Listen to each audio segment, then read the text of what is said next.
an easy engage for iBoy to carry, with harder as well. It's sit on an objective, sit on an area of the map, outrange, force IG to come into you, and just use your heavy CC from... is just a little awkward, huh? Anyway? I think so. Would have missed anyway, but hang on. Meanwhile, Arn is taking a 1v2, cleansed away. Zora is about to get second skinned to death. Rooted up, though. The shield's big as first blood goes to Arn in a solo kill versus support. iBoy just stands there while now he has to rely on his jungler. Gravitum's going to be there. Arn close getting locked up with no cleansers.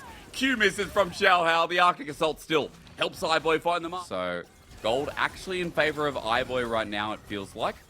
As this wave is just going to crash into his turret. Turret, I mean, it's hard. IG have static shiv on this Kai'Sa. And it is 13-12, guys. So, still, the wave clear is insane. As iBoy is left behind. He didn't back. He flashes away. But under turret, well, Arn's tanking it up. He flashes in the end. He survived. Still had to reset. They're now coming back out, and Wink still has his ult, still has flash available. TP playing AL in a bit of a trap as Wink running forward, getting a quickness onto 2. Zora left by his lonesome as YSCam now an angle onto iBoy, who has no summoners from the last play.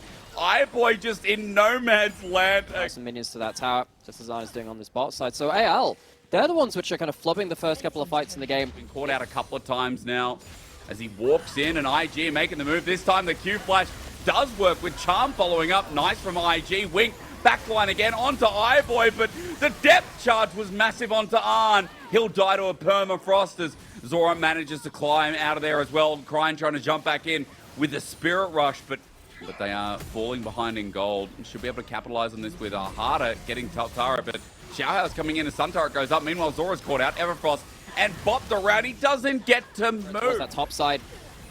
Be here towards mid, doesn't have his crown again. That was popped by YSCam, even though it cost dodge. He's had an easier game in this game too compared to game 1, not hard counted as gaining their lead here in this game. Wink going to stop back as well. ZDZ in a bit of trouble. He was caught shopping there for a second as Everfrost and Counter-Strike to save the day. Leap strikes over the wall, but in flies Arn.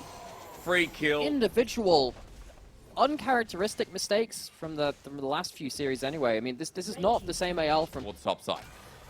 Jen finds the Sejuani, knows Aftershock. Pathing. You know that they're all top side. Quickness going to be used by Wink. Charm not connecting. Zora now caught out. AL, what are you doing? ZDZ just walks in as well.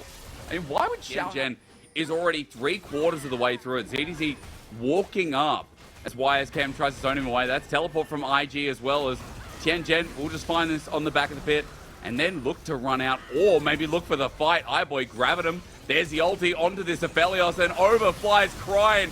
It is the nuke squad again. The dive buddies just jump on in as Zora knocks him up. But AL are so split, fighting in a choke versus this team ain't going to work out. As Hard is still alive, doing quite a lot with ZDZ. Solo lane is coming into fruition, but there's not enough damage yet. They walk into the baited arms of IG. And they get punished. Why? Fix up your shop. So Baron's gone. You see, for me, I went to university in Sheffield in the UK. West Street Live would be our version of like the hellhole it is. Which AL, they would love to go backwards in time. They're not going to do that. They're going to sit here and watch it happen again. Because ZDZ has ulted. ZDZ just ulted. Yeah, that's just it. Yeah, okay. GG, go next.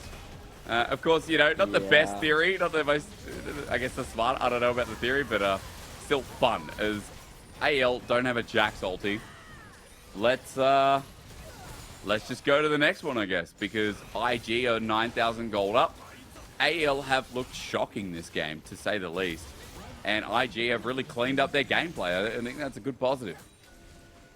It has been, because they've struggled with proactivity. We both called that out. And now having those individual advantages really helps, and that is just a tickling from the Inferno Ball. It's not what they need. AL, they clear out a wave, but they are sorely bleeding out here. Yes, they are. Still without their third item on that Azir or on that Aphelios either. IG have come back in, using teleport for YSCam to now break open mid. And here we go, Tianjen in. iBoy, what has he done this game? Ladies and gentlemen, absolute smashing. And a good ulti from Harder, I guess, but there's no chance. AL have just been creamed this game. Like, this is over. We're going to a game 3, but man, I hope AL, like, show us what they showed us in game 1 again so that this game, with IG's new form, looks competitive. Yeah, they've been turned into cream of panda soup. Never tried that one before. They don't particularly want to try it either. It looks pretty ugly in this one. Anyone's Legend really just pasted, as you've been saying. IG, struggle with proactivity.